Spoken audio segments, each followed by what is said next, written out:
Capítulo 15. Agora, irmãos, quero que lembre do evangelho que eu anunciei a vocês, o qual vocês aceitaram e no qual continuam firmes. A mensagem que anunciei a vocês é o evangelho, por meio do qual vocês são salvos, se continuarem firmes nele, a não ser que não tenham adiantado nada vocês crerem nele. Eu passei para vocês o ensinamento que recebi e que é da mais alta importância. Cristo morreu pelos nossos pecados, como está escrito nas Escrituras Sagradas. Ele foi sepultado e no terceiro dia foi ressuscitado, como está escrito nas Escrituras. E apareceu a Pedro e depois aos 12 apóstolos. Depois apareceu de uma só vez a mais de 500 seguidores, dos quais a maior parte ainda vive, mas alguns já morreram. Em seguida apareceu a Tiago e mais tarde a todos os apóstolos. Por último, depois de todos, ele apareceu também a mim, como para alguém nascido fora do tempo.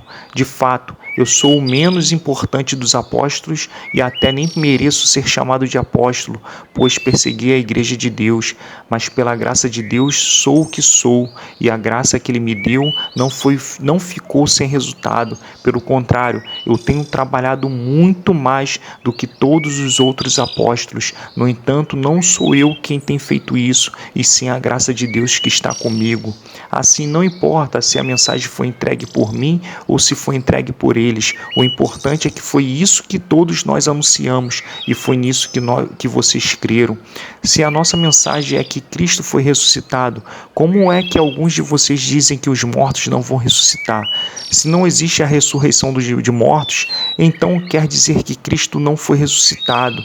E se Cristo não foi ressuscitado, nós não temos nada para anunciar e vocês não têm nada para crer. E mais ainda, nesse caso estaríamos mentindo contra Deus, porque afirmamos que Ele ressuscitou Cristo. Mas se é verdade que os mortos não são ressuscitados, então Deus não ressuscitou Cristo.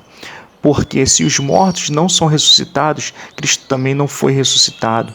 E se Cristo não foi ressuscitado, a fé que vocês têm é uma ilusão e vocês continuam perdidos nos seus pecados. Se Cristo não ressuscitou, os que morreram crendo nele estão perdidos. Se a nossa esperança em Cristo só vale para esta vida, nós somos as pessoas mais infelizes deste mundo.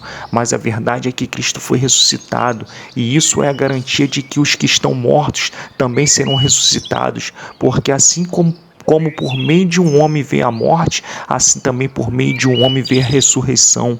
Assim como por estarem unidos com Adão, todos morrem, assim também por estarem unidos com Cristo, todos ressuscitarão. Porém, cada um será ressuscitado na sua vez, Cristo o primeiro de todos, depois os que são de Cristo quando ele vier. E então virá o fim, Cristo destruirá todos os governos espirituais, todas as autoridades e poderes, e entregará o reino a Deus o Pai, pois Cristo tem de reinar até que Deus faça com que ele domine todos os inimigos. O último inimigo que será destruído é a morte. As Escrituras Sagradas dizem: Deus pôs todas as coisas debaixo do domínio dele. É claro que dentro das palavras todas as coisas não está o próprio Deus, que põe tudo debaixo do domínio de Cristo, mas quando tudo for dominado por Cristo, então o próprio Cristo, que é o Filho, se colocará debaixo do domínio de Deus, que pôs todas as coisas debaixo do domínio dele. Então Deus reinará completamente sobre tudo. Pense agora nas pessoas que são batizadas em favor dos mortos. O que é que elas esperam conseguir se os mortos não são ressuscitados? Por que é que essas pessoas se batizam em favor deles? E quanto a nós, por que é que nós colocamos em perigo a toda hora?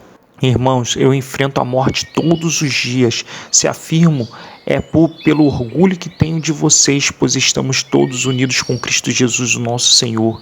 Aqui em Éfeso, eu lutei contra inimigos como se lutasse contra animais selvagens.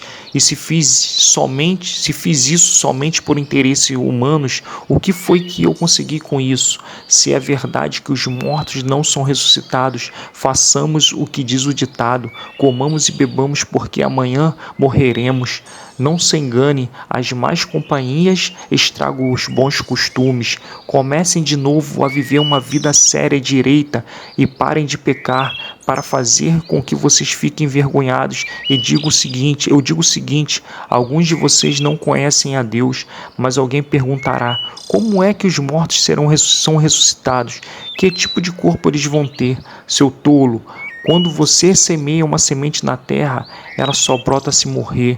E o que foi semeado é apenas uma semente, talvez um grão de trigo ou outra semente qualquer, e não o corpo já formado da planta que vai crescer. Deus dá essa semente, o corpo que Ele quer, e dá a cada semente um corpo próprio. E a carne dos seres vivos não é toda do mesmo tipo. Os seres humanos têm um tipo de carne, os animais outro, os pássaros outro e os peixes ainda outro.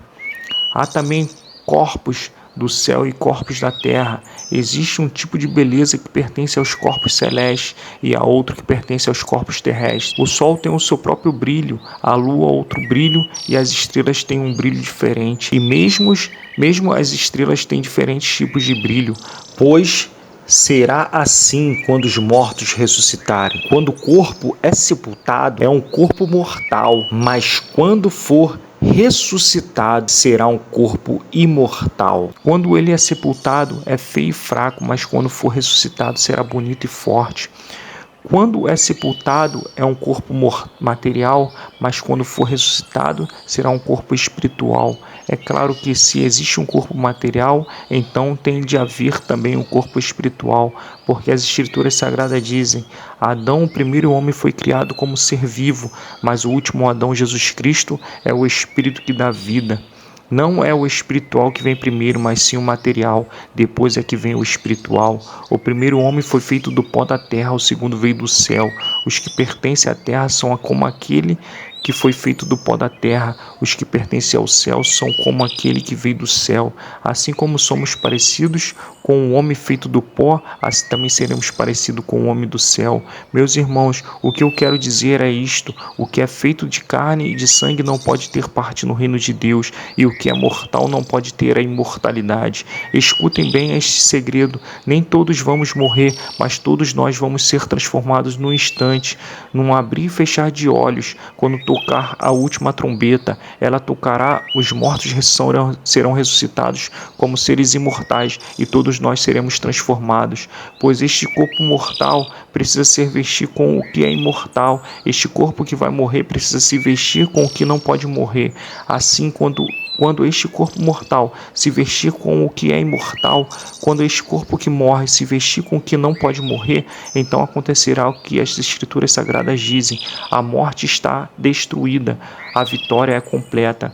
Onde está a morte, a sua vitória? Onde está a morte, o seu poder de ferir? O que dá à morte o poder de ferir é o pecado, e o que dá ao pecado o poder de ferir é a lei. Mas agradecemos a Deus que nos dá a vitória por meio do nosso Senhor Jesus Cristo. Portanto, queridos irmãos, continuem fortes e firmes, continuem ocupados no trabalho do Senhor, pois vocês sabem que todo o seu esforço nesse trabalho sempre traz proveito.